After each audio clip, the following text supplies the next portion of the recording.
और हम भी अपने आसपास देखते हैं, तो आपको नहीं लगता कि मीना समाज में ऐसी हर एक दिमाग में ये सवाल उठ रहा है कि अहोर में धरना हुआ था, उसमें भी क्षमता ऐसा से कुछ हुआ बात रखते हैं? क्या मीना समाज के उत्थान के लिए हमेशा प्रयासरत रहते गरीबों के हैं? लिए आज हमारे और साथ छगन गरीबों को न्याय दिलाने के लिए की। और चाहे वो सिरोही वाला धरना हो, पालड़ी वाला हो, कानेलाव वाला हो।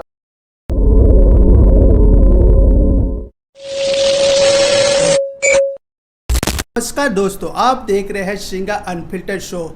हमारा पहला एपिसोड बहुत ही धमाकेदार रहा। आप लोगों का प्यार और स्नेह बिल्कुल बढ़िया रहा। आज हमारे साथ एक ऐसे शख्स है जिनके बारे में जितना बोलूँ उतना कम है। सबसे बड़ी बात है कि आज हमारे जो साथ शख्स है वो एक राजनेता के रूप में सक्रिय है, एक समाज सेवी है। राजस्थान में विशेषकर पाली, जालोर, सिरोही में अपनी दबंगता से बात रखते हैं। मीना समाज के उत्थान के लिए हमेशा प्रयासरत रहते हैं। आज हमारे साथ छगन जी मीना साहब है। साहब, आपका हमारे शो में बहुत बहुत स्वागत है। धन्यवाद आपको, आपके चैनल को बहुत बहुत धन्यवाद। आप अपने बारे में संक्षिप्त में कुछ बताइए ताकि हमारे दर्शक आपके बारे में जान सके। वैसे मैं आपके चैनल को देखता रहता हूँ। बिल्कुल। आप छोटी से बड़ी बातों को, चाहे अत्याचार हो, शोषण हो, हर बातों को गली मोहल्लों में जाके कड़ी मेहनत करके आपका चैनल हर जगह आवाज़ उठाता है। इस विषय को लेकर बहुत हम भी खुश हैं और हमसे जुड़े हुए जितनी भी हमारी टीमें हैं वो भी खुश हैं। बहुत बहुत धन्यवाद। वैसे सर जी, आपसे एक सवाल करना चाहता हूँ। जी। आप भारतीय आदिवासी पार्टी से हो और इस पार्टी का जो उद्देश्य है वो थोड़ा खुलकर बताइए हमारी जनता को। मेरा जन्म ही आदिवासी कौम में हुआ है। हम आदि अनादि काल से रहने वाले इस देश के मालिक हैं। बिल्कुल। और ये हम नहीं कह रहे हैं। 5 जनवरी सुप्रीम कोर्ट का आदेश है, 5 जनवरी 2011 का उल्लेख है कि इस देश में रहने वाला ST SC कम्युनिटी में जो भी आता है वो आदिवासी इस देश का मालिक है। तो मैं भारत आदिवासी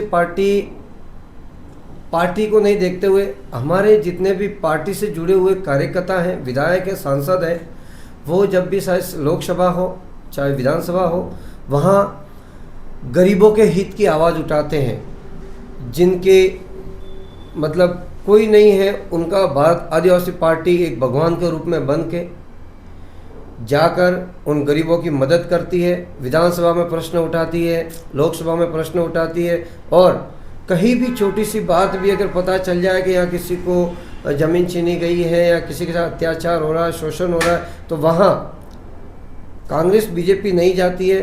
बहुत बड़ी बड़ी पार्टियां हैं, ये कभी कहीं ऐसे गरीबों के साथ कंधे से कंधे मिलाते देखे मैंने कभी नहीं देखा।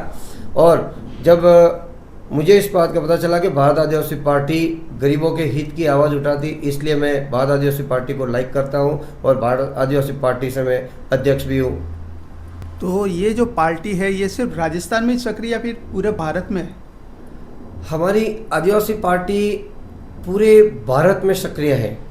चाहे वो गुजरात देख लो, मध्य प्रदेश में भी हमारे भारत आदिवासी पार्टी से विधायक हैं, महाराष्ट्र में भी देख लो, कहीं पर भी देख लो, जहाँ देखोगे वहाँ जहाँ आदिवासी कौम रह रही है वहाँ भारत आदिवासी पार्टी काम कर रही है। और सिर्फ आदिवासियों के लिए नहीं, किसी भी जाति का गरीब परिवार से हो, चाहे वो जनरल कास्ट से हो, OBC हो, मुसलमान हो, सिख हो, किसी भी कास्ट से हो। और आपने मुझे भी देखा होगा, जिस क्षेत्र में कभी आंदोलन में जाता हूँ या धरने में भी जाता हूँ तो सभी जातियों में जाता हूँ। मैं एक ही आदिवासी जाति है उसको लेकर नहीं जाते हैं। आपने चैनल ने भी बीच में भी हमसे संपर्क किया था, हमने ये बोला था हर कास्ट में हम लोग जाते हैं। हम सिर्फ आदिवासी पार्टी में जुड़ने का हमारा एक ही उद्देश्य है कि हम किसी भी शोषण जो गरीब लोग हैं उन गरीब लोगों की कहीं ना कहीं हम सुरक्षा करें और उनको सरकार से मिलने वाली जो योजना है उन तक पहुंचाने का कार्य करते हैं। बिल्कुल, बहुत अच्छा काम कर रहे हैं आप। वैसे आप मीना समाज से आते हैं और हम भी अपने आसपास देखते हैं, तो आपको नहीं लगता कि मीना समाज में ऐसी कई कुरीतियाँ हैं, कुछ समस्या है जो आपको नज़र आती है, लेकिन आप उनके समाधान के लिए कोई प्रयास करते हैं? जैसे बात करें शिक्षा पर, बात करें जैसे नशा पत्ती पर, ये भी बहुत कुछ हो गया है। ये सिर्फ मीना समाज की बात नहीं, हर समाज में हो रहा है आजकल। अब इस विषय को लेकर भी हमारा मुख्य उद्देश्य यही है, समाज को जागरूक करना, समाज में जो गलत कुरीतियाँ हैं उन कुरीतियों को ख़त्म करना। जैसे नशे में विलुप्त है, बहुत सारे जैसे ऐसे बहुत सारी ऐसी समस्या हैं, शिक्षा से वर्जित है, इनको शिक्षा नहीं मिल पा रही है। बेचारे गांव खेड़े में रह रहे हैं तो वहाँ स्कूलों की सुविधाएं नहीं है, और है भी है तो उनके बच्चों के माता पिता गरीब हैं, जो जैसे ही थोड़ी उम्र हो जाती है, जैसे तगाड़ी उठाने की, ईंट उठाने की, तो उस समय उनको काम पे भेज दिया जाता है, तो उनको शिक्षा से वो वर्जित रह जाते हैं। तो हमारा मुख्य उद्देश्य यही है कि हम गाँव-गाँव जैसे जा रहे हैं, गाँव-गाँव जैसे हम जागरूकता ला रहे हैं, तो हमारा मुख्य उद्देश्य है कि बच्चे को सबसे पहले तो शिक्षा में पढ़ाई में हम अग्रसित करेंगे। उसके बाद में दूसरा जो नशे पते वाली जो बातें हैं, अभी हमारे समाज में हम 5-7 साल से मेहनत कर रहे हैं। बहुत ऐसा चीज़ लग रहा है कि बहुत सारे जो नवे युवा हैं वो तो नशे में आ ही नहीं रहे हैं, और कुछ लोग जो हैं उन पर भी हम लोगों धीरे धीरे समाज के अनुसार, हमारे अनुसार उससे उन लोगों पे शिकंजा कसा जा रहा है कि धीरे धीरे वो नशे से दूर रहे। आपकी एक बात बहुत अच्छी लगी थी मुझे। आज हम लोग सुमेरपुर में, और सुमेरपुर से 8 किलोमीटर दूर गौतम बाबा का मंदिर है। जब भी मेला भरता है तब कुछ टाइम के लिए शराब के लिए दुकानें बंद कर दी जाती है, और वहाँ मेले में भी कोई लोग शराब नहीं पीता। ये बात सही है? ये सत्य बात है। और वहाँ तो इतना बड़ा बाबा का दरबार है, और उस दरबार में आपने देखा भी होगा, शराब की दुकान छोड़ो, वहाँ कोई पुलिस अधिकारी भी मेले में नहीं दिखता। लाखों की जनसंख्या में समाज आता है, और उस पूरे समाज की रक्षा हमारा गौतम बाबा ही करता है, जिसे गौतम ऋषि नाम से पुकारा जाता है। उनका ओरिजिनल नाम है गोमुआ जी महाराज।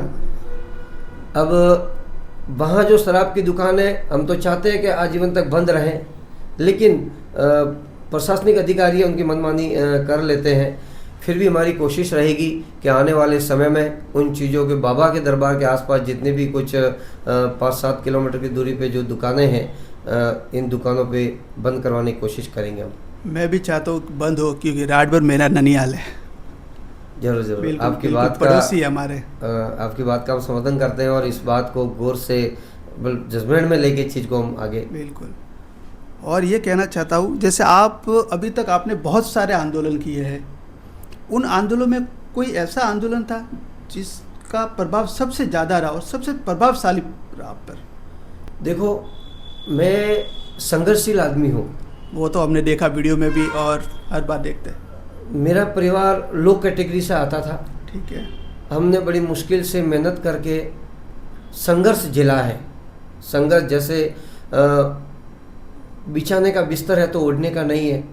फिर बिछाने के बिस्तर को हमने ओढ़ लिया और उसी को बिछा लिया।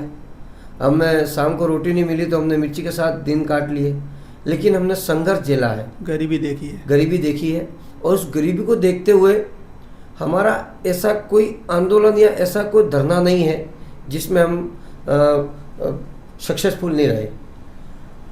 हमने जहाँ जहाँ आंदोलन किए वो गरीबों के लिए किए, और गरीबों को न्याय दिलाने के लिए किए। और किसी भी आंदोलन में हमें परेशानियां तो आती है। जब आपको पता है कि भाई घर के गेहूँ होते हैं तो उनको भी जब घर तक लाना होता है तो काटना पड़ता है, उनको निकालना पड़ता है, बहुत सारी समस्या है। तो अगर किसी गरीब के साथ उसको न्याय दिलाना है तो परेशानियां तो आती है, और उससे सामना भी करना पड़ता है, चाहे वो राजनीतिक सिस्टम से हो, चाहे वो प्रशासनिक सिस्टम से हो। और हम संघर्ष से उठे हैं, तो हम संघर्ष उसी हिसाब से करते हैं जहाँ कहीं ना कहीं न्याय मिले। हमने जहाँ, चाहे वो सिरोही वाला धरना हो, पालड़ी वाला हो, कानेलाव वाला हो, और इसी बहुत आसपास ऐसे धरने हैं। जैसे मध्य प्रदेश में भी मेरे पे ऊपर बहुत सारे मुकदमे दर्ज है। इस मुकदमों से हमने कई बार न्याय के लिए, हमने ज़मीनों के लिए लड़ाई लड़ी, बहुत सारों के लिए लड़ी। तो ऐसा है कि हम जहाँ जहाँ आंदोलन या धरना करते हैं वहाँ कहीं ना कहीं हमें फ़ायदा और पीड़ित परिवार को। बिल्कुल, आपने आंदोलन की बात कही। वैसे कुछ समय पहले आहोर में भी एक आंदोलन हुआ था, आपने बहुत बड़ा धरना प्रदर्शन किया था, आप पर भी मुकदमा हुआ, समाज के युवाओं पर भी हुआ, और काफ़ी हिंसक भी था वो मामला। ये बहुत अच्छा सवाल किया है, और ये सवाल हमारे समाज के हर एक बुज़ुर्ग में, हर एक बच्चे में, हर एक महिला में, हर एक समझदार शिक्षक हो, चाहे कोई भी कर्मचारी हो, उस हर एक दिमाग में ये सवाल उठ रहा है कि आहोर में धरना हुआ था, उसमें भी ऐसा कुछ हुआ था। ये क्या मामला था? वहाँ साहब ऐसा था कि एक अशोक नाम का मीणा समाज का लड़का था। ठीक है। उसका भाई किसी अदर कास्ट के साथ गुजरात चला गया था और वो लोग कोई शराब का कारोबार करते थे। तो वो लोग गुजरात चले गए तो वहाँ क्या है कि उनकी गाड़ी, जिस गाड़ी में अशोक बैठा हुआ था उस गाड़ी में शराब थी। तो शराब के मामले में उस लड़के को, जब तक उसको पता भी नहीं कि इस गाड़ी में शराब है और उसको गुजरात में शराब पे पाबंदी है, तो वहाँ क्या है कि गाड़ी चेकिंग में, बॉर्डर के आसपास की गाड़ी चेकिंग में उस अशोक मीणा जो है उसको गिरफ्तार किया गया था। तो उसके भाई था, अशोक का भाई था जो गिरफ्तार किया गया था। तो जिस अदर कास्ट के साथ गए थे तो अशोक का ये कहना था कि भैया तुम जो ले गए थे साथ में, जो शराब कारोबारी थे वो ले गए थे, तो उनका ये कहना था कि तुम्हारी वजह से मेरे भाई को अंदर किया गया तो उसको जमानत पे छुड़ा दो, बाहर निकालो। जब तक उसका कोई लेना देना नहीं था, अशोक के भाई का उसका कोई लेना देना ही नहीं था, लेकिन वो साथ एक दोस्ती के हिसाब से चला गया। अब आप भी मेरे पे भरोसा करते हो, मैं बोल दूँ चलो आके घूमने चलना है, अब मेरी पीछे डिग्गी पे क्या आप चेक थोड़ी करोगे, आप तो मुझ पर भरोसा करते हो ना। तो ऐसे करके वो लोग गुजरात में पकड़ा गया था। तो उसका ये कहना था कि मेरे भाई को आपकी वजह से मेरा भाई अगर जेल के अंदर है, उसके छोटे बच्चे हैं तो उसको बाहर निकाल दो। तो अगले इंसान का कहना था कि एक काम कर तू यहाँ, तो उसके शायद घर पे या बंगले पे जो गया भी है तो वहाँ से कुछ ऐसा बोला कि नहीं छुड़ाएंगे ऐसा करके। तो फिर क्या है, किसी भाई का खून होता है, जैसे मेरे भाई को कोई गलत फंसा दे तो बोल दूंगा ना कि मेरे भाई को छुड़ा दे, तो फिर दो शब्दों का वो तो हो जाता है। और हमारे मीणा समाज में क्या है, पूर्वजों द्वारा दो गाली देना उसको एक अच्छा शब्द माना जाता था कि वो दो गाली देंगे तो इंसान का गुस्सा ठंडा हो जाता है, ऐसी चीज़ करके। तो उसी विषय को लेकर उसने कोई बहसबाजी की होगी तो अगले इंसानों ने मार कूट के उसको घर में टांग दिया। तो उस विषय को लेकर हम लोगों ने न्याय के लिए धरना दिया था। लेकिन धरने में हम लोग 9 तारीख को भी गए थे, जिस दिन हिंसा हुई 10 तारीख को हम 9 तारीख को गए थे। 9 तारीख को हमारे साथ प्रशासन से वार्तालाप हो गई थी। प्रशासन के वार्तालाप के बाद में हमने लिखित में भी दे दिया था कि आप इसकी पीएम करा दीजिए, और प्रशासन ने भी हमें बोल दिया था कि जो आपकी मांगे हैं उस मांगों को जल्द पूरी कर दी जाएगी, और हमें पूरा आश्वासन दिया था। और फिर उसके बाद में हमारे समाज के लोगों ने, और भी कुछ लोग होते हैं जिन्होंने ये बोला कि काम करो यार, छगन अकेला गया है तो हो सकता है न्याय में कोई तकलीफें होगी। तो इस विषय को देख के समाज के सभी लोगों ने मदद की 10 तारीख को। तो हम लोग वहाँ गए तो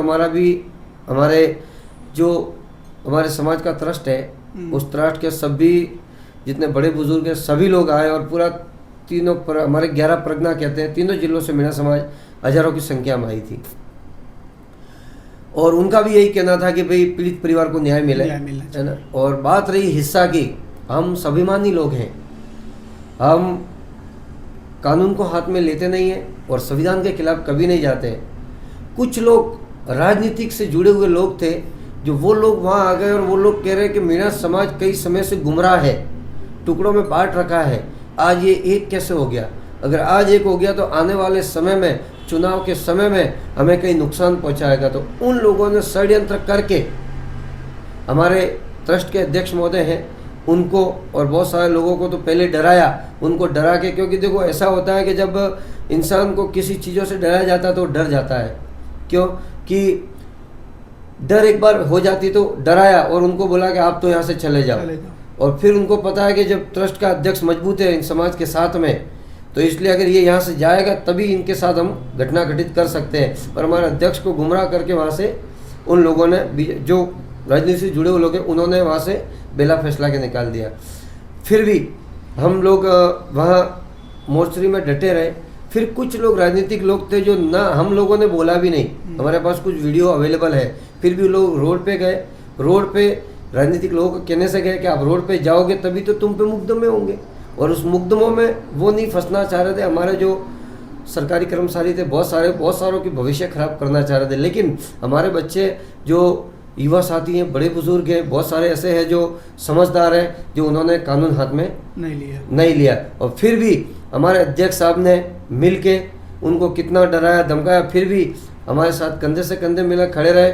हमारी जमानत से लगा के जहाँ तक उनको जाना था वहाँ तक गए, लेकिन हमारे समाज पे जितने भी दूसरे मुकदमे हुए, मुकदमों में जितने भी आरोपी बनाए गए थे, एक को भी आज तक गिरफ्तार करने नहीं दिया। और आज भी हम यही कह रहे हैं कि हम जहाँ संघर्ष की बात आएगी हम लड़ेंगे और ऐसे मुकदमों से न आज डरेंगे न कल डरेंगे। बहुत बढ़िया। आप पर एक आरोप भी लगता है कि आप जातिवाद की राजनीति करते हैं, क्या ये सही आरोप आप पर? ये वही लोग करते हैं जिनको राजनीतिक से मतलब है, ये बात भी सही है। जिन्होंने कई समय से राजनीति की, उनके बच्चों के लिए, उनके परिवार के लिए, उन लोगों को लगता है कि हम राजनीतिक जातिवाद करते हैं। हमने कभी किसी जाति को आज तक गाली देते मेरे मुंह से सुना है क्या?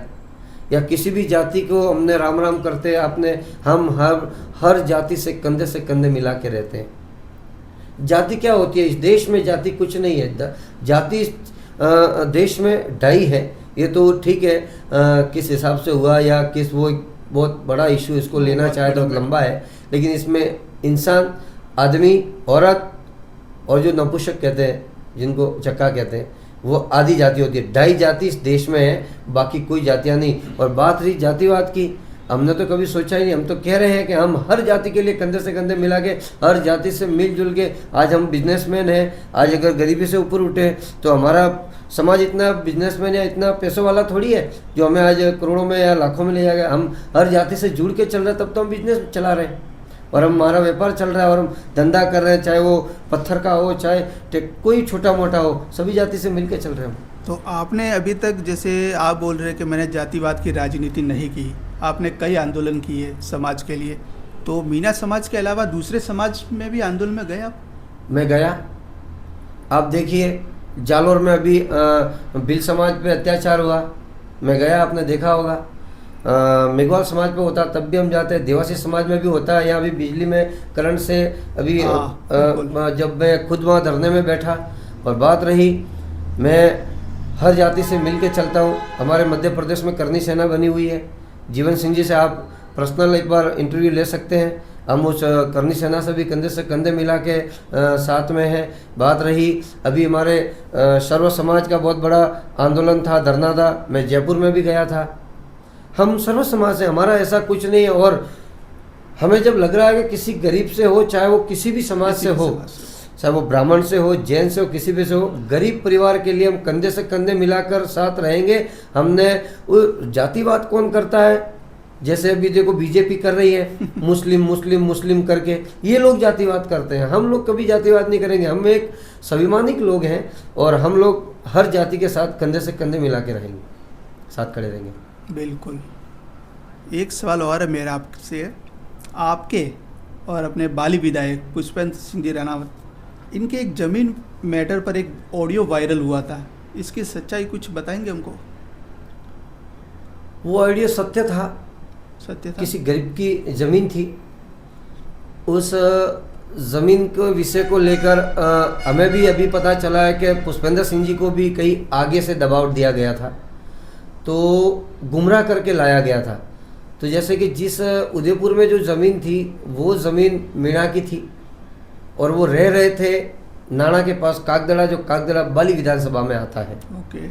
तो उनको ये बोला गया कि भाई आपके विधानसभा के लोग हैं, हमें ये ज़मीन दिलवा दो, गरीब लोग हैं, थोड़े से पैसे दे देंगे, ऐसा नहीं होता, धमका देना, वो करना।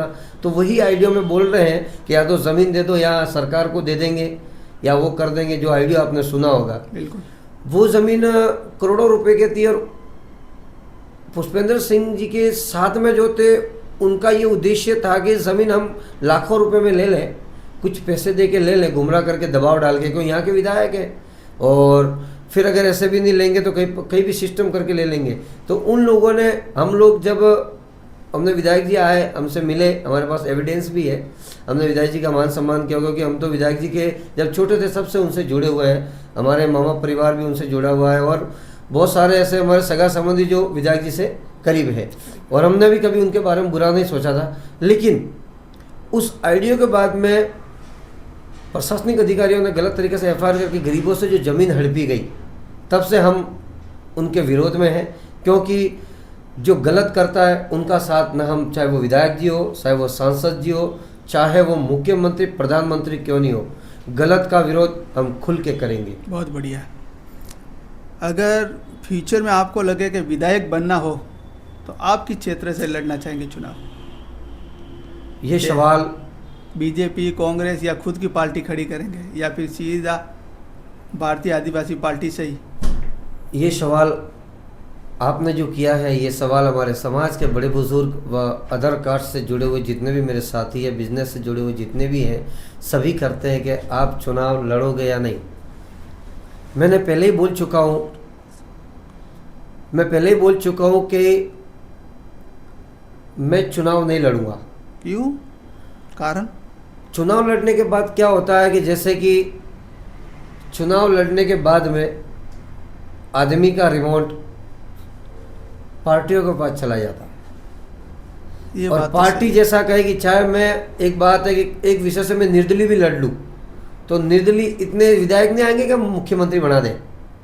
किसी पार्टी से लड़ लूँगा तो मेरा रिमोट मेरी पार्टी के पास रहेगा। मैं गरीबों के लिए जो काम करना चाहूँगा तो पार्टी मुझे काम करने देगी नहीं, और मैं अत्याचार के खिलाफ लड़ूंगा तो मुझे लड़ने देगी नहीं।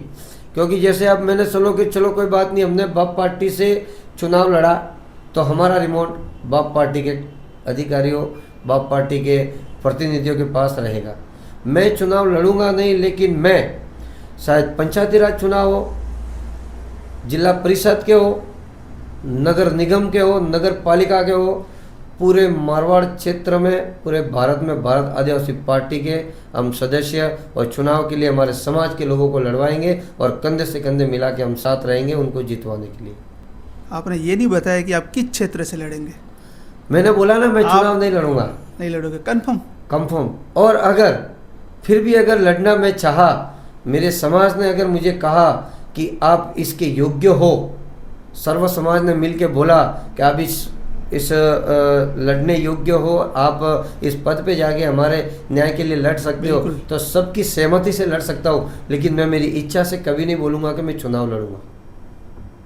मैं चुनाव लड़वाऊंगा। मेरे मारवाड़ में जो राजनीतिक लोगों ने हमारे समाज को, अदर कास्ट को, जो गरीब लोग हैं उनको सबको गुलाम बना के रखा हुआ है, उनको कभी आगे उभरने नहीं देते हैं। तो हम लोग मिलकर सर्वसहमति से, सर्व 3600 कौम से मिलकर हम गरीब लोगों को चुनाव में उतारेंगे, उनकी चंदा करके मदद करके उनको चुनाव जितवाएंगे, और हम वहाँ कंधे से कंधे मिलाकर भारत आदिवासी पार्टी के सदस्यों के साथ और भारत आदिवासी पार्टी के साथ हम खड़े रहेंगे।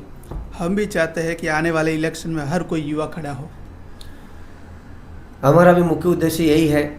हमारे मारवाड़ में आपने देखा होगा, मारवाड़ में क्या आप देखो, बहुत जगह ऐसे ऐसे सांसद है जो पढ़े लिखे नहीं है, अंगूठा छाप है, अंगूठा छाप है। बहुत सारे विधायक ऐसे हैं जिनको खुद का फुल फॉर्म ही पता नहीं है।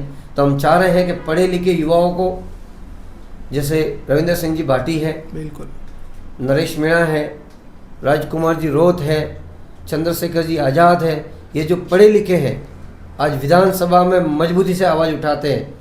आज विधानसभा हो चाहे लोकसभा हो, मजबूती से, क्योंकि वो पढ़े लिखे हैं। बाकी हमारे यहाँ के सिरोही, जालोर सिरोही के सांसद को ही देख लो, आप पाली के सांसद को ही देख लो, विधायकों को देख लो, आज तक कभी प्रश्न करते देखा? क्योंकि वो पढ़े लिखे है ही नहीं, उनको बोलना आता ही नहीं। बोलना क्या, उनको पता को गलत बोल दिया तो पार्टी हमें निलंबित कर देगी, भगा देगी यहाँ से। इसलिए हम भी चाहते हैं कि युवाओं को, पढ़े लिखों को खड़ा करेंगे, उनको जिताने के लिए पुरजोर से इन दोनों पार्टियों को मारवाड़ से अबकी बार भगाएंगे। आपने बहुत अच्छी बात कही, शिक्षा पे पढ़ा लिखा होना चाहिए। एक सवाल मेरे दिमाग में घूम रहा है काफ़ी टाइम से। हम बात करते थे पाली, जालोर, सिरोही, ये अपना पिछड़ा एरिया है, बहुत बैकवर्ड एरिया है। लेकिन यही बात अपन अगर जयपुर, ढोसा, सवाई माधोपुर से करेंगे तो वहाँ पर जो मीना समाज के लोग हैं बहुत एजुकेटेड है। मेरा खुद का भी दोस्त है मनोज सिंह मीना, वो SBI RBI में, आज SBI में बहुत अच्छी जॉब, और मैं भी वहाँ पर्सनली जाके आया हूँ, शादी में भी। इतने एजुकेटेड लोग हैं वो, लेकिन हम लोग पिछड़ गए हैं। आपने पहला सवाल पूछा था कि आप किस विषय में काम करते हैं, तो हमने पहले ही बात रखी कि हम शिक्षा के विषय में काम करेंगे, बच्चों को आगे बढ़ाएंगे। उस क्षेत्र में साहब क्या है, एक दूसरे को आगे बढ़ाने की सोचते हैं, एक दूसरे का मदद करते हैं। और हमारे क्या है, हमारे समाज को राजनीतिक लोगों ने गुमराह कर रखा है। उनको पता है कि मीणा समाज लाखों की जनसंख्या में है, ये समझदार हो गई, ये अगर पढ़ी लिखी हो गई तो आने वाले समय में इनके विधायक भी इनके होंगे, सांसद भी इनके होंगे, छोटे मोटे सरपंच से लगाए सभी पद इनके पास रहेंगे। इसलिए उनको गुमराह किया गया है, इसलिए वो पिछड़े हुए हैं। हम लोग इसीलिए मेहनत कर रहे हैं, घर घर गांव-गांव जाकर ये रोडों पे उतरना और समाज को जागरूक करने का काम इसीलिए कर रहे हैं कि जो भूज क्षेत्र में, दौसा से जयपुर क्षेत्र में जो मीणाओं के पास में उपलब्धियां हैं, बड़े बड़े पद पे बैठे हैं, वो चाहे राजनीतिक सिस्टम हो, चाहे वो आधिकारिक सिस्टम हो, चाहे वो कर्मचारी सिस्टम हो, तो हम भी ये चाहते हैं कि हमारे समाज के लोग उसी जगह जाके बैठे। यही है, इसीलिए हम लोग संघर्ष कर रहे हैं। बहुत बढ़िया। वैसे एक सवाल, नॉर्मल सा सवाल है, मारवाड़ में जैसे कई बार अपने मीणा समाज के साथ घटनाएं होती है, आप तो आंदोलन करते हो, धरना प्रदर्शन करते हो, कभी कांग्रेस वालों के साथ चले जाते हो, कभी बीजेपी वालों, क्योंकि आपके तो किसी पार्टी से कोई मतलब ही नहीं है, लेकिन क्या वही लोग आपके सपोर्ट में आते हैं? पहली बात तो ये साहब कि मैं कभी कांग्रेस बीजेपी के साथ कहीं खड़ा नहीं रहा। मेरी 35 साल की उम्र में आज तक कभी मेरे पास किसी भी जगह फोटो नहीं देखोगे कि मैं कांग्रेस बीजेपी के साथ हूँ। ठीक है, कहीं घटना घटित हुई होगी, कई कार्यक्रम होंगे, वहाँ उनको भी अगर बुलाया होगा और मुझे बुलाया तो मैं गया होगा, भेंट हुई होगी, मैं हो गया, आपस में मुलाकात होगी। हमारे कोई वो ऐसा नहीं है, विचारों की लड़ाइयाँ हैं, लेकिन कांग्रेस बीजेपी चाहती भी नहीं है कि मीणा समाज को किसी चीज़ में न्याय मिले। वो चाहती है ये दबे हुए हैं, दबे हुए रहें, और इनको बस चुनाव आए, नशीली पदार्थों का सेवन करवाओ, इनसे वोट लो, हम गादी पे बैठे रहेंगे और जैसे ही कई वर्षों से राज करते आए ऐसे राज करेंगे। इसलिए हमारे समाज के साथ कांग्रेस बीजेपी कभी खड़ी नहीं रहती है, और रहती भी है तो आके दिखावा करके चली जाती है। ये बात सही कही। वैसे बीजेपी कांग्रेस की बात करें तो सिर्फ आपके समाज के साथ नहीं, ऐसे कई समाज है जो अभी भी पिछड़े हुए हैं। तो कह तो रहा हूँ कि सर्व समाज में 36 कौम में जो दबा हुआ है, पिछड़ा हुआ है, जो गरीब है, उनके साथ तो न्याय दिलाने को तैयार भी नहीं है। वो तो चाहती है कि गरीब तो गरीब ही रहे। आपने स्टार्टिंग में बहुत अच्छी बात बोली थी, सिंगा अनफिल्टर्ड शो, आप मेरे वीडियो देखते हैं, मैं मुद्दे उठाता हूँ, लेकिन मुझे आज भी एक शिकायत रहती है, जब भी वीडियो बनाता हूँ, जब भी कोई बड़ा नेता है, तो पहले उनसे यही सवाल करता हूँ कि आज भी देश आज़ाद होने के 70 साल बाद भी अगर मैं वीडियो बना रहा हूँ सड़क के लिए, पानी के लिए, नाली के लिए, रोड लाइट के लिए, साफ सफाई के लिए, तो हम लोगों ने 70 साल में किया है। आज भी वही छोटे छोटे मुद्दे हैं। ये तो सरकार की फॉल्ट है। क्या इसको आप अपने नज़रिए से क्या देखते हैं? देखो, मैं आपका सवाल का समर्थन करता हूँ।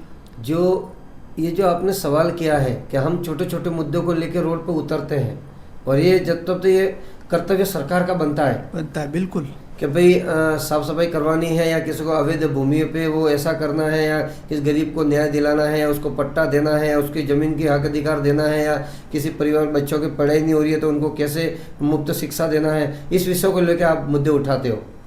लेकिन मैंने इस सवाल को दोबारा आपको कह रहा हूँ कि इस गादियों पे उच्च लेवल जो कुर्सियाँ हैं, उस कुर्सियों पे जैसे प्रशासनिक अधिकारी बैठे हुए हैं, तो उनके ऊपर राजनीतिक लोग बैठे हुए हैं। वो चाहते हैं कि गरीबों को न्याय न मिले, और वो जहाँ भटक रहे हैं वो भटकते रहें, और कई वर्षों से यही होता आया है। आज मैं आपके चैनल को आपको धन्यवाद दूंगा कि आप हर गली मोहल्ले में जाके छोटे बच्चों की समस्या से लगा के बुजुर्गों की पेंशन तक की आप आवाज़ उठाते हो। ये आपको बहुत बहुत धन्यवाद दूंगा। और इस विषय को लेके मैं आपको ही बोलता हूँ कि आप पे भी दबाव आते होंगे, आपको भी डराया धमकाया जाता होगा, लेकिन मैं आपको इस चैनल के माध्यम से आपको एक बात कहना चाहूँगा, आप कभी भी हक की लड़ाई के लिए, सत्य के लिए कभी भी पीछे मत हटना। बिल्कुल तैयार रहते हैं हम तो। आपके साथ में ये मत समझना, हम सब इस पीढ़ी के युवा हैं, आपके सबके चैनल के साथ कंधे से कंधे मिलाकर खड़े रहेंगे। बिल्कुल। अभी आप हमारे मारवाड़ के युवाओं को एक बढ़िया सा संदेश दे दीजिए, ताकि वो लोग भी खुश हो जाए आपको देखकर। मेरा मारवाड़ के युवाओं को विनम्र निवेदन यही है कि नशे से दूर रहें, शिक्षा में अधिक से अधिक आगे बढ़ें, और मेरा तो मुख्य उद्देश्य शिक्षा ही है बिल्कुल। कि शिक्षा सिरनी का दूध है, जो पीता है वो दाढ़ता है। और जो शिक्षा में जो पढ़ा लिखा होगा वो कभी ना तो अपराध की दुनिया में जाएगा, न कभी वो हत्यारा बनेगा, नहीं कभी वो अपने आप पे कभी बोझ बनेगा, क्योंकि पढ़ा लिखा होगा तो कहीं भी छोटी मोटी नौकरी करके भी परिवार को पाल देगा। तो मेरा तो यहाँ के मारवाड़ के युवाओं को और पूरे भारत देश के युवाओं को विनम्र निवेदन करूँगा कि आप लोग अच्छे बिजनेस में पढ़ाई के साथ साथ बिजनेस भी करें, व्यापार भी करें, और अपने जो पारिवारिक मुद्दे हैं, पारिवारिक कोई विवाद होते हैं छोटे मोटे, जैसे ज़मीन के हो वैसे उन चीज़ों को दिमाग में न लेते हुए परिवार को भी साथ लेके चलें। और जब परिवार को साथ लेके चलते हो उसके बाद में जब समय मिले तो जिस गांव जिस शहर में रह रहे हो उनकी किसी गरीबों के साथ में कंधे से कंधे मिलाकर उनको छोटी मोटी मदद करने में सहयोग करें। और सबसे बड़ा मुद्दा तो ये कहूँगा कि इन राजनीतिक लोगों से न जुड़ें और अपने खुद के बलबूते पे खड़े रहकर अपने परिवार की, अपने समाज की और अपने खुद की सुरक्षा करना व रक्षा करना जाने। बिल्कुल, बहुत बढ़िया बात कही। आज आप हमारे शो में पधारे, इसके लिए आपका बहुत बहुत धन्यवाद। आपके साथ हमारा ये सेकंड एपिसोड है, बहुत अच्छा रहा। दोस्तों, अगले एपिसोड में हम एक नए गेस्ट के साथ मिलेंगे, तो देखते रहिएगा और हमारे सिंगा अनफिल्टर्ड शो को सब्सक्राइब जरूर कीजिएगा और भूलिएगा मत। छगन जी, एक आपसे रिक्वेस्ट है, आपके युवाओं को बोलिए कि हमारे चैनल को सब्सक्राइब जरूर करें। जरूर जरूर जरूर। हमारे सभी जैसे 36 कौम से जितने भी समाज से युवा व जितने भी जो पढ़े लिखे जुड़े हुए हैं उन सबसे रिक्वेस्ट करेंगे, क्योंकि आप हक की लड़ाई और अच्छे अच्छे मुद्दे लेके आते हो, जिन मुद्दों पे आप न्याय दिलवाते हो, तो क्या है ना कुछ आपके चैनल से भी जो यहाँ से वहाँ उनको राजनीतिक सिस्टम से युवाओं को भटकाया गया था, आपके चैनल को देखकर कहीं ना कहीं वो कोशिश करेंगे कि समाज में कहीं नई ऊर्जा आए। बहुत बहुत धन्यवाद सर।